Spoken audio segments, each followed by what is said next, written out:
Great. So sorry, just a few more late people in. There we go.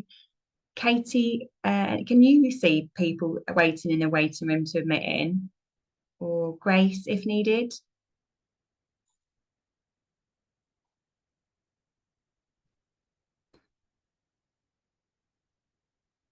No, I think it's just me. Right, sorry about that. Right, there we go. Yeah, Katie and Grace and Gemma, if you wouldn't mind just keeping an eye on admitting anyone else in while we start. Right. Okay, so I'm going to move on to the first slide.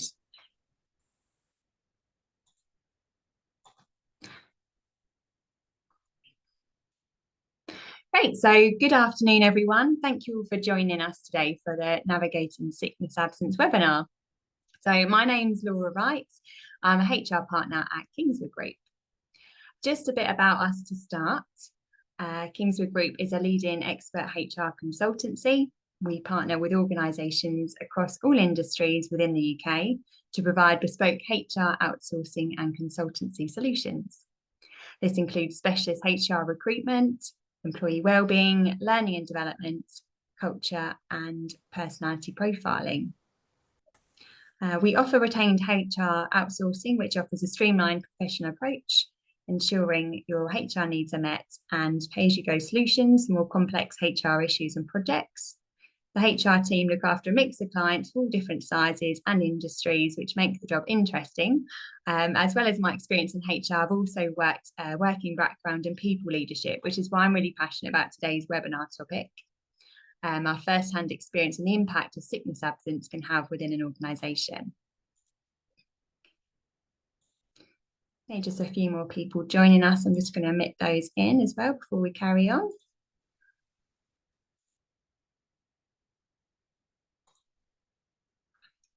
So I'm joined today by Gemma Todd, who was speaking at the beginning of the webinar. Gemma is head of HR services and projects. We've also got Casey Williams on the call. She's our senior HR partner, and Grace Jeremy, our HR coordinator. So during the presentation, I won't be able to see the chat box, but it is turned on. So the Kingswood team will be assisting me and helping with answer any of your questions and responding to any of your comments. Today's webinar is being recorded and will be available after the event on the Kingswood Group website. Throughout the session, please pop anything you want to ask or check in with into the chat box, or even just your thoughts or responses to any questions I ask throughout. It'd be great to see some interaction if you're able to today. We have around 45 minutes for the presentation with time for Q&A at the end.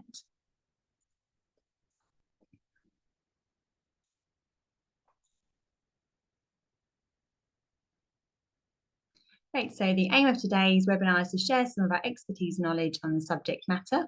We want to help ensure you have robust policies and procedures in place and are following best practice guidance to effectively manage sickness absence, whether that be complex long-term sickness case or a short-term one. There will be some case law examples that we will cover to impress the importance of managing sickness absence. And on the next slide, I'm going to cover off some statistics on sickness absence and look at what we can do to support employees and prevent sickness absence in the workplace.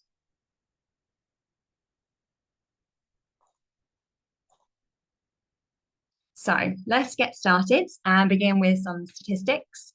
The 23rd annual CIPD Health and Wellbeing at Work report, supported by Simply Health, shows the highest sickness absence rate for over a decade. The average rate of employee absence now stands at 7.8 days per employee per year. These figures were released in September 2023, so it will be interesting to see what this year's data shows. Does 7.8 days per employee per year seem about right to you all? Or would you have expected this figure to be higher or lower? It does seem high to me when I think about my own record, going many years without a single day of sick. But when I consider businesses I've supported in the past, it only takes a few unmanaged long-term sickness cases to increase these numbers overall. So the Office of National Statistics reported the sickness absence rate rose to 2.6% in 2022.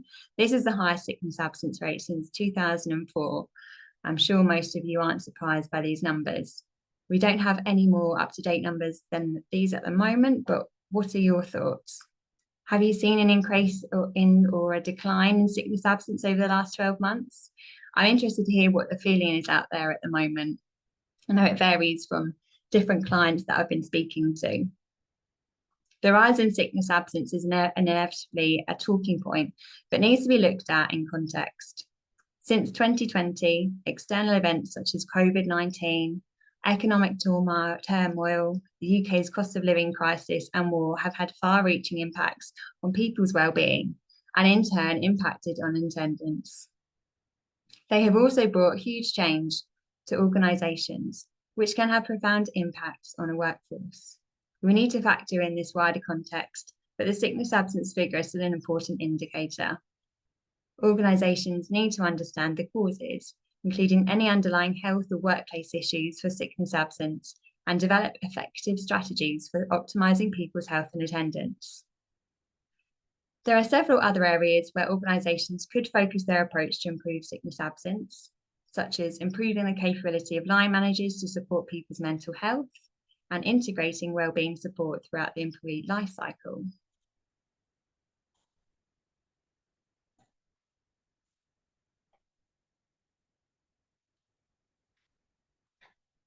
So carrying on from the theme of wellbeing, here is some more statistics for you. Promise this is the last slide of statistics.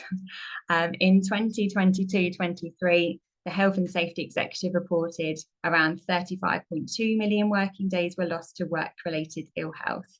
Stress, anxiety, and depression accounted for almost 24 million of these absences. So I'm just going to talk about work-related stress and what we can do to prevent it. Stress is a natural human emotion that we can all experience day to day. Stress can be positive as it can improve our performance and motivation and make us more alert. But our performance can deteriorate if stress becomes continuous or excessive. Sometimes stress can also be triggered if we are exposed to a threat or danger, and this can increase our anxiety levels or deteriorate our mood.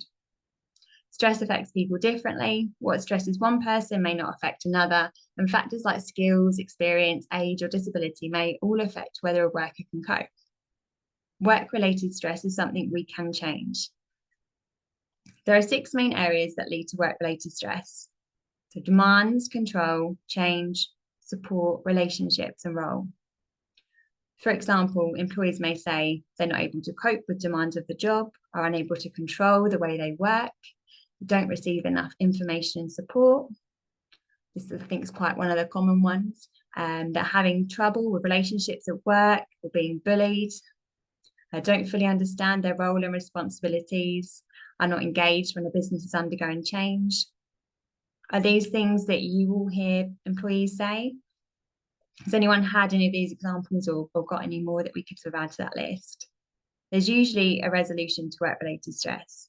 The most important thing to do is not ignore it.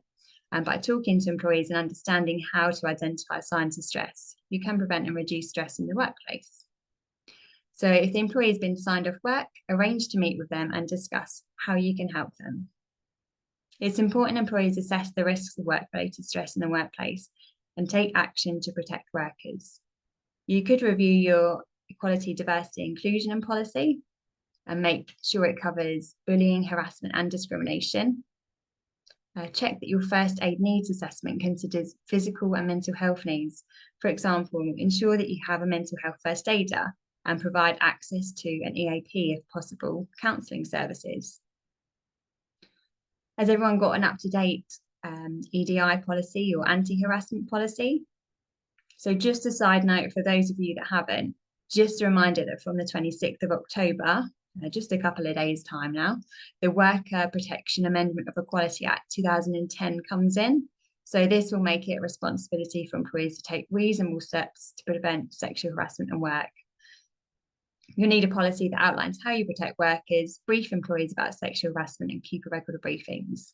If you do need support on this, please just get in touch in the end. Obviously, we could talk about this for ages, but we want to make sure we keep talking about sickness absence for now. Have any of you got a trained mental health first aider at work or an EAP? And would you say this has helped reduce your work-related stress? Or has anyone got any other wellbeing initiatives that they found made a positive impact? Be happy to hear. If anyone wants to put in the chat box, please feel free.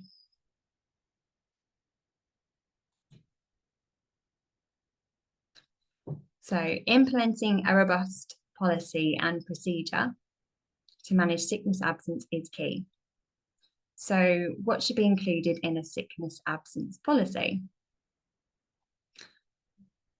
Notification requirements. So who do you contact when you are sick? By what means? By what time? Certification, evidence of sickness. What evidence do you need? When do employees need a fit note? Return to work. What happens when an employee returns to work? Occupational health assessments. What is occupational health? When or why might it be used? Definition of short-term and long-term sickness. What is considered short-term and what is long-term sickness? For example, it could be anything over 4 weeks. This you might consider long-term in your policy and you would manage accordingly. Absence triggers to manage sickness. What triggers are you going to use to formally manage sickness? Process of informal and formal meetings. How many stage meetings are there? When do you get an outcome? What is the appeal procedure? Sick pay. What are the entitlements? Is there criteria for company sick pay? Annual leave during sickness. What is the process for booking or cancelling annual leave during sickness?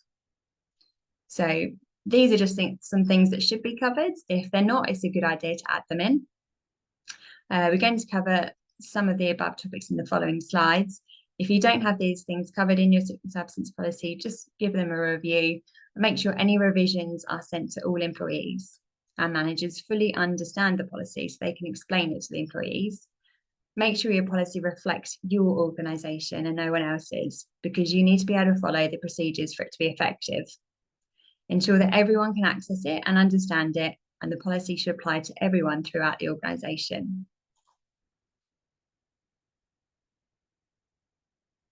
Okay. So an absence trigger is defined level of sickness absence that, when reached, should prompt a process where the line manager manages the level of sickness absence further.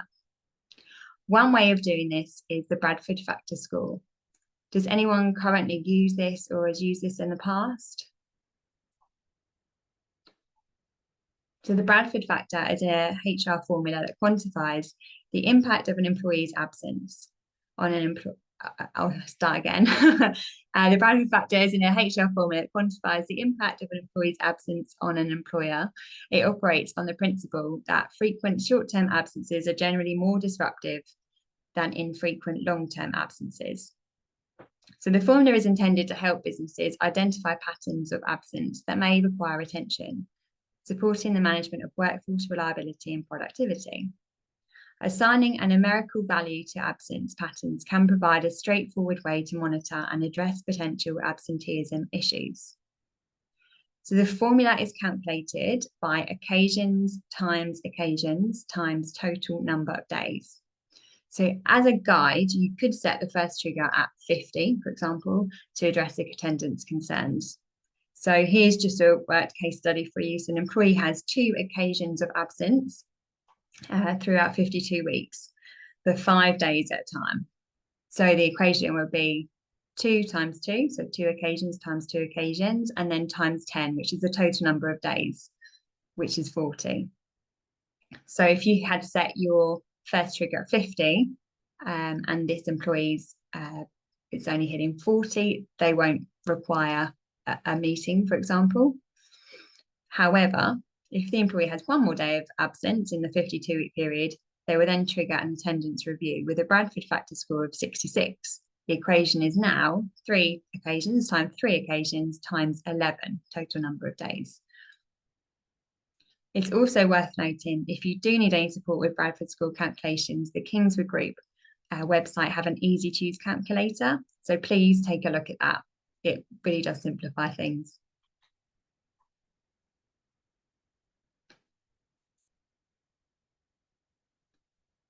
So the other way short-term sickness can be managed is by applying an occasions-based formula. For example, 10 or more days in a rolling 12-month period, or 3 or more occasions in a rolling 12-month period. The 3 occasions can be made up of just 1 day each, and once this trigger has been reached, the employee will be invited to an attendance review. There is not one formula is better than the other. Occasions can sometimes be easy to keep track of. Does anyone use occasions to track absence? You should be mindful that not all absences will be included in your sickness triggers. For example, pregnancy-related absence should not be included in sickness triggers, and consideration for adjusting triggers should be applied to those with a disability that may affect their attendance.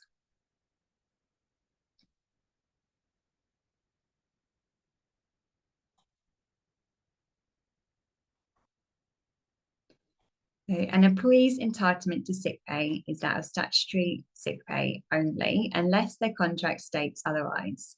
The eligibility of SSP is subject to statutory regulation, and it should be stated in your employment contract that is also subject to adherence to your company policies and procedures. For example, the provision of a fit note after 7 days. So SSP can be quite complicated, and I did a lot of reading up before this webinar to make sure I got all this accurate. Yeah, we know things may change in the future, but we'll talk about that later anyway. SSP starts on the employee's 4th day of absence and continues for as long as the employee is absent, up to a maximum of 28 weeks in any one period of sickness. This may change with the announcement of the proposed Employment Rights Bill, but I'll go through that in the next slide. So currently, the weekly rate for statutory sick pay is £116.75 for up to 28 weeks, and it is paid for the days an employee normally works, called qualifying days, and in the same way as wages, for example, on the normal pay day, deducting tax and national insurance. SSP is paid when the employee is sick for more than 3 days in a row, including non-working days. For example, if an employee works Monday to Friday and they were off Friday and came back Monday, they would not be paid for the Friday. If they choose to come back to work on the Tuesday, they will be entitled to SSP for the Monday,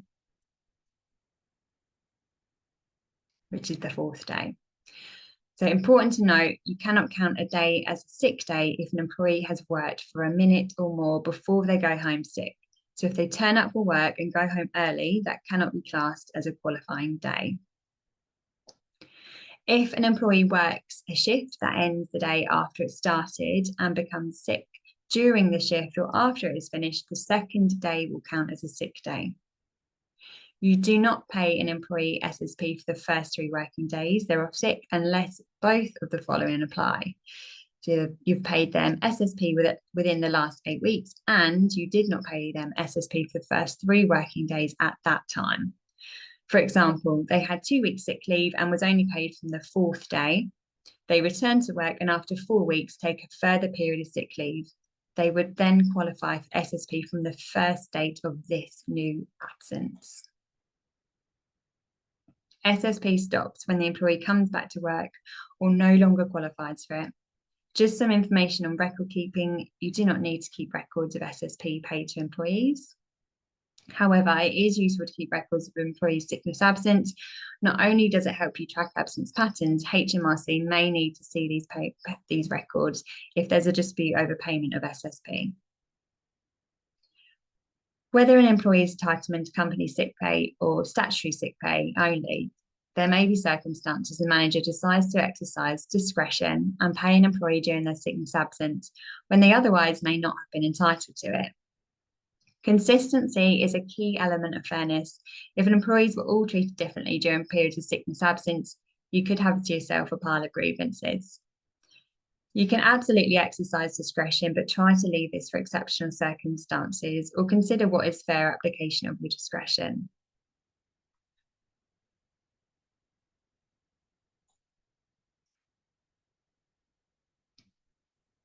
Okay, so on the 10th of October, I'm sure most of you are aware, the government confirmed measures in their proposed Employment Rights Bill. So most of the plan changes, if they take effect, will not take effect before autumn 2026, following a period of consultation. However, it is important to be aware of these changes and their possible implications. So the government said there'll be a total of 28 measures in the bill, marked the biggest upgrade to the rights of work for a generation. The government is seeking to be pro-worker and pro-business, and striking that balance means that much of the detail is still to be decided. As part of the plans, the existing 2-year qualifying period for protections from unfair dismissal will be removed, and workers will have them from their very first day of employment. However, workers will be subject to a 9-month probation period when they can be dismissed without a full process. Further details are still being worked out, and so the information we have is limited, but it's just worth being aware of what's being proposed. So changes that could affect sickness absence. The government are proposing statutory sick pay, SSP. Workers will be entitled to SSP from the first day they are ill rather than the 4th day. So it will be easier to work out, but it's going to be more expensive for employers. Lower earnings limit for SSP. So currently workers earning less than £123 per week cannot claim SSP.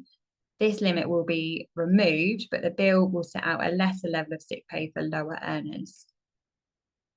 So if the bill is passed, I'm sure some of you will be concerned about the impact on your businesses, but I think the important message here is that if you have robust policies and procedures, you'll be fine. It's all about with the changes that they're proposing to sickness absence. If you've got the policies and procedures in place, it shouldn't be a concern. Other changes to be aware of that will not necessarily affect sickness absence, but we'll just run through some of them anyway. So paternity leave, they're saying fathers to be eligible from day 1 of employment instead of 26 weeks. Unpaid parental leave, parents to be eligible from day 1 of employment instead of 1 year. Unpaid bereavement leave to become a day 1 right for workers. Flexible working, employers will be expected to consider any flexible working requests made from day 1 and say yes, unless they prove it unreasonable. I expect we will hear more about this in the coming months, so stay tuned.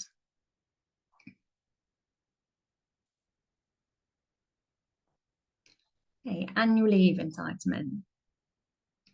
It's important to note that employees continue to accrue statutory annual leave whilst they are absent due to sickness. Statutory annual leave is the usual 5.6 weeks. However, some employers opt to allow employees to continue to accrue their contractual annual leave, which can be more than this. Employees' entitlements should be clearly outlined in their contract of employment. Employees do have the option to use annual leave in place of any period of sickness covered by a fit note. However, this must be authorised by the line manager. It is also important to note you should never ask an employee who is absent due to sickness to take their annual leave. The manager has the right to reasonably refuse annual leave requests for an employee during sick leave. Refusal should be exercised with caution, and it is usually in your interest to authorise annual leave during sickness. For example, if an employee has 6 weeks genuine sick leave, maybe for a planned operation, and uses no annual leave, they will still be entitled to book their 5.6 weeks remaining holiday at some point throughout that year. Therefore, you will need to cover for almost 12 weeks absence. However, if the employee requested annual leave and you approved it, at their request, you only need to cover a shorter period. So if you do get a request, it may just be worth giving it some more consideration. Excuse me. If an employee is not able to take planned annual leave due to sickness, the employee can request for the annual leave to be cancelled and reinstated to their entitlement, but a fit note will be required. An example of this scenario, cough again, is if an employee had 1 week of planned leave and ended up in hospital and having emergency surgery, it would be the employee's choice. But if they had a fit note, they may wish to cancel their annual leave and take at a time when they have recovered. Excuse me, I'll just grab some water.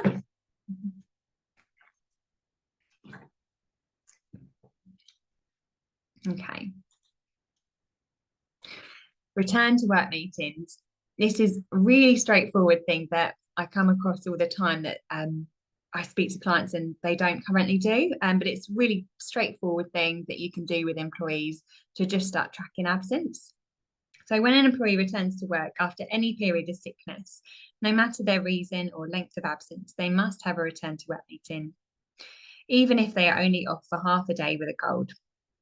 It may be that the employee is suffering from something more serious, or there may be some personal circumstances impacting the employee's health or attendance that they did not previously want to share. The meeting should be held confidentially in person if possible. This will allow the employee to feel safe to share any personal matters with you. You can always ask them if they prefer to discuss the matter with another manager, if it is of a sensitive nature. For example, a female manager may make a female employee more comfortable to share any sensitive information.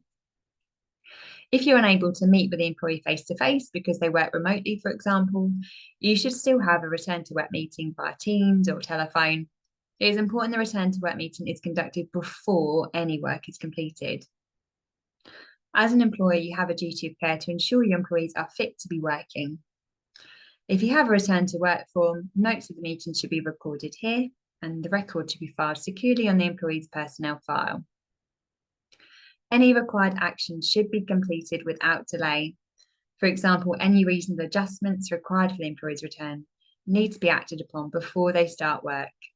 If you have a health risk assessment, it's advisable you complete one of these for the employees returning with any medical conditions that are protected by the Equality Act.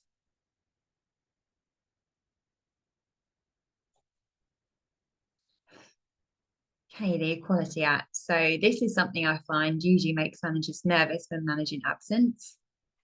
The definition is set out in Section 6 of the Equality Act 2010, and it says you're disabled and protected under the Equality Act if you have a physical or mental impairment and your impairment has a substantial and long-term adverse effect on your ability to do normal day-to-day activities.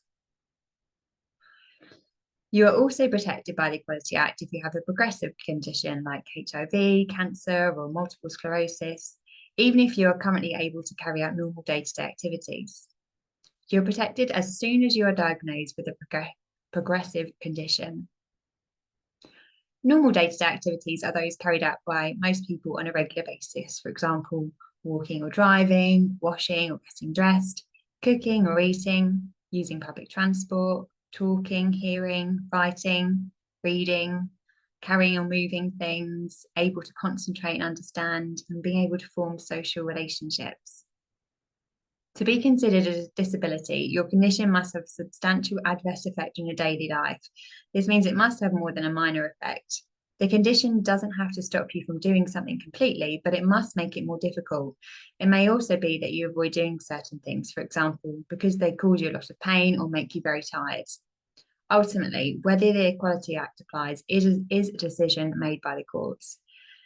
Just because someone is covered by the Equality Act does not mean they cannot be managed. The Equality Act protects individuals from being treated unfairly or unfavourably.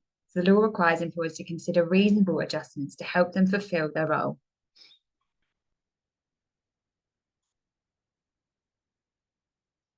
A reasonable adjustment is a change that must be made to remove or reduce a disadvantage related to an employee's disability when doing their job and a job applicant's disability when applying for a job.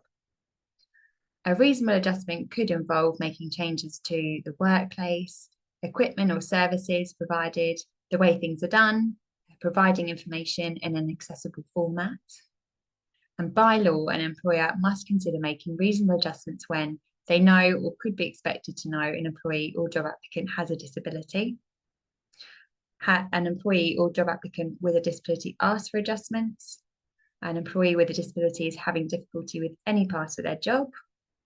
An employee's absence record, sickness record, or delay in returning to work is because or linked to their disability. The employer must make changes if they're reasonable, and what's reasonable will depend on each situation. So the employer needs to consider carefully if the adjustment will remove or reduce the disadvantage for the person, is practical to make, is affordable by the employer, could harm the health and safety of others. Sorry about that. I don't know what's happened here. There we go. Okay. So we are coming to the end, so we can have a bit extra time, I think, for questions. We're quite ahead, so I'm going to run through this and then I've just got a few more slides. So I'm just going to talk through the case story, the example that is relevant to what we have just been discussing in relation to sickness absence and reasonable adjustments. So in the case of Powell versus Secretary of State of Department of Work and Pensions, I'm going to refer to them as DWP as it's a bit of a mouthful, a worker with 34 years service was awarded more than £30,000 for discrimination arising from disability and unfair dismissal. So Powell was considered disabled under the Equality Act.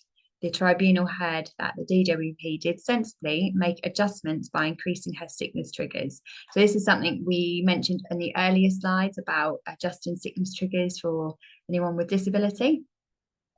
However, after Miss Powell's sickness absence breached this increased trigger point by a few days, and she was dismissed. She brought claims of unfair dismissal and discrimination arising from a disability. The tribunal upheld her discrimination claim and found that the department should have given her more time to improve her attendance. They also highlighted procedural flaws in the dismissal appeal process that led to a finding of unfair dismissal. The DWP's sickness absence policy stated that dismissal decisions should not turn on a disabled person going a day or two over their trigger point, which is what happened in this case, but they still dismissed. So the case provides a useful reminder of the importance of following your own policies and procedures, and also tending towards a more generous approach to employees than you might be tempted to take. So just keep this case in mind really when you're managing sickness absence, and make sure you have a robust policy and stick to it, as well as applying lenience in cases of disabled workers.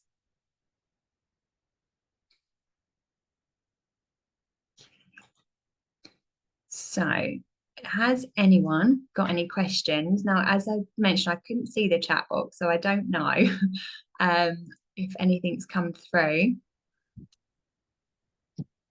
No questions have come through on the chat, but now's a chance for everybody to ask away.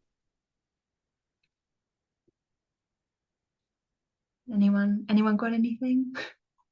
I have one question, yes. Which is around the triggers. So when somebody has a trigger set, for example, so many episodes over so many over a certain time period, should that be adjusted if the person has a disability?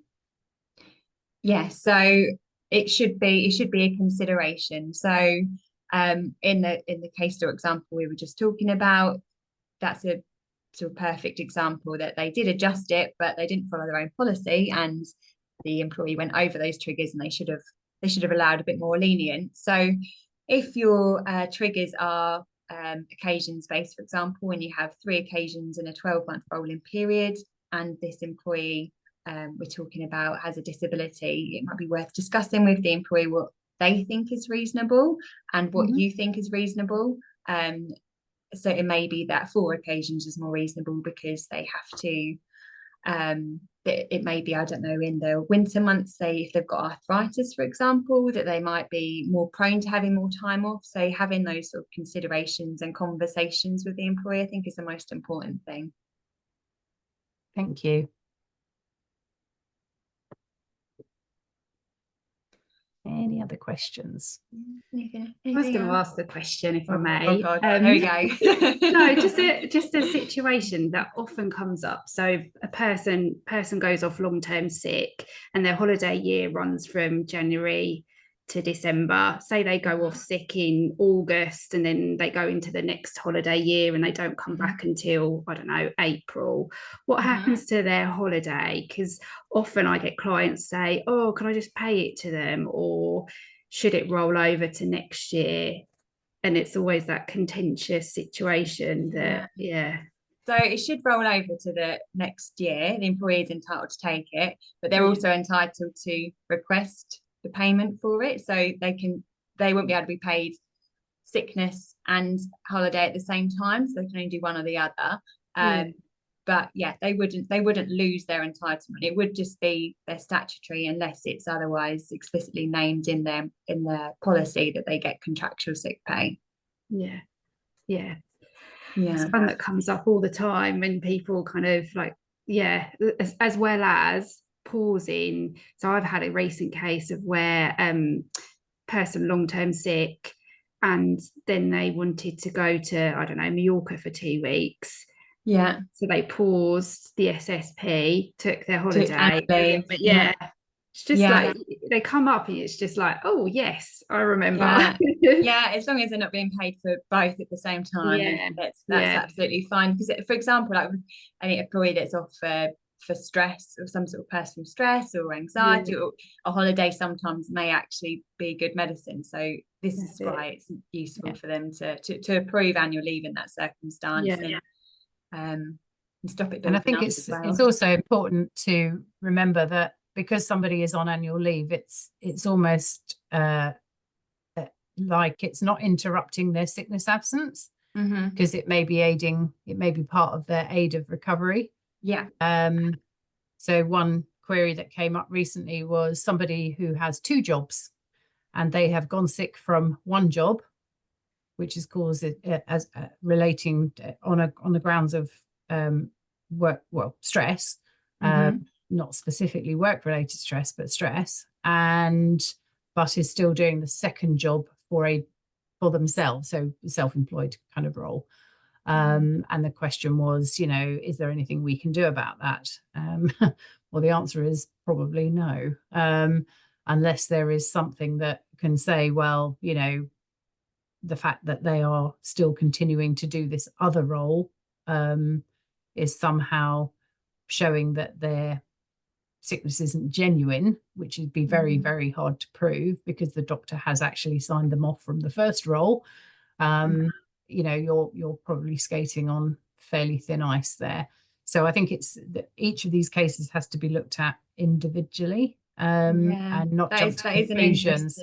That's an interesting example, really, because it let's say it demonstrates it's encouraging you to talk to the employee again, isn't it? I mean, what is it specifically about the job they've been signed off from that's stressing them out? There may be something that you can do actually to get them back to work if you find out what that is. But equally, the doctor said that job is they're not fit to work it. So exactly. I think there's also that piece about, well, I've seen on Facebook that they are at the pub, at a party, at a social something or other. So how can they possibly be unwell? And again, I would always encourage extreme caution around those sorts of things. If somebody says, well, they've got a really bad back and they are not able to walk, and then there's a picture of them doing, a cross-country run, that might be something that you could use as part of your evidence base, but you would still need to go through a very full investigation. Yeah, it is frustrating if it's not genuine, but I mean, just to protect yourself as an employer by following those policies and processes and having those conversations is really key, really, to protect you. 100%. Great. If there's no more questions, I have just got I can actually see there's a little chat box here. Can you all see that chat box? Because I think there's no questions, and I was just checking there was nothing there. Great. Great. So there are just a couple of final slides then, just before everyone goes, just for our contact details, etc. So I'll just move on to those. Great. So thank you all for listening to today's webinar. There are just a couple of final slides before I close. And if you do have to go now, but think of any further questions, please do get in touch via the inquiries email. Feel free to connect with me on LinkedIn and follow our Kingswood Group LinkedIn page and any other social media channels. If after today's webinar you think that your management teams might benefit from an in-person workshop on sickness absence tailored to your company policies and procedures, then please do get in touch. We are currently running an offer of £495 plus VAT for a half-day workshop. There are some terms and conditions attached to that, but as I said, please get in touch and we can tell you a bit more about that. We also offer bespoke training on a range of other topics too, so please get in touch with any inquiries. Okay, so if you are interested in the full range of services that we can offer here at Kingswood Group, please contact us after the webinar for a free, confidential, no obligation discussion, either via the inquiries email or our telephone number on the slide.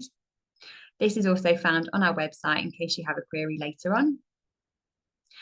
We offer HR outsourcing for more complex HR issues. We can support you with HR consulting and projects, strategic HR.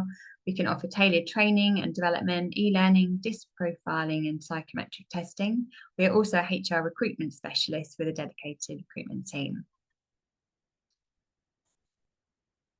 And so to close the event today, I just want to bring to your attention our next live webinar on Wednesday, the 6th of November with Sue Porter from the Wellbeing Clinic.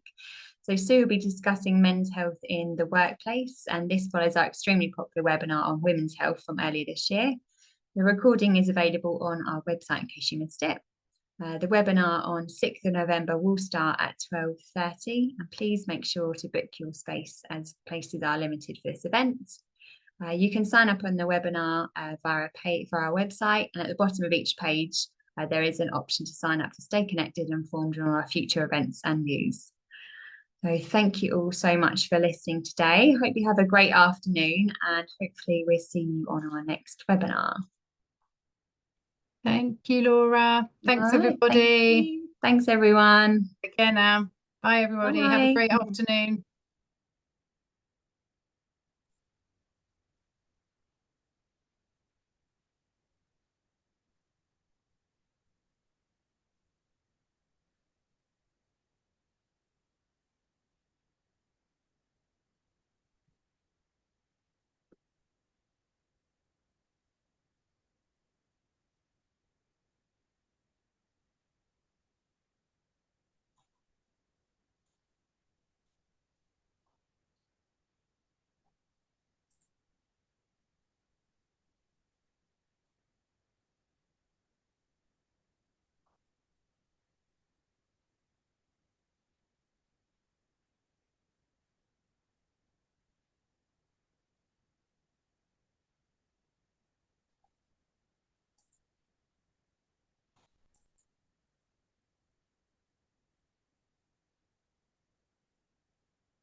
I'm just going to stop recording now, Gemma.